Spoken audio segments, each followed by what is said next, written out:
चालू हंगामामध्ये भंडारा जिल्ह्यामध्ये 31 लाख क्विंटल धान खरेदी।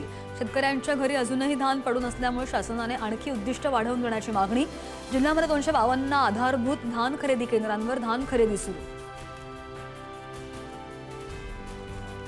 कापसाच्या बाजारभावामध्ये सुधारणा। कापसाला 8,200 रुपयांपर्यंतचा दर।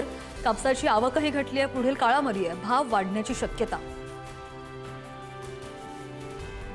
जानेवारी महिन्यामध्ये सोयाबीनमधले दर सुद्धा वधारलेले आहे। शेतकऱ्यांना मोठा दिलासा। प्लांट्सचे दर 5,600 रुपयांच्या पार।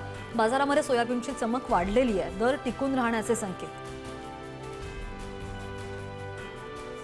विक्रमी दरवाढीनंतर शेवग्याच्या भावामध्ये मोठी घसरण। आवक वाढली आणि त्यामुळे शेवग्याचे भाव स्थिर। बाजारामध्ये शेवग्याला 15,000 रुपयांचा भाव।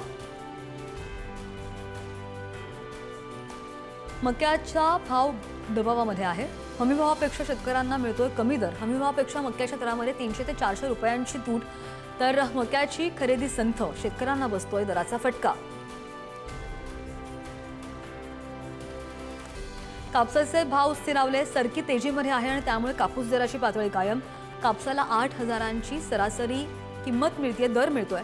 मात्र बाजारामध्ये कापसाची आवक मात्र कमी। देशामधील बाजारामध्ये सध्या तुरीला चांगली मागणी।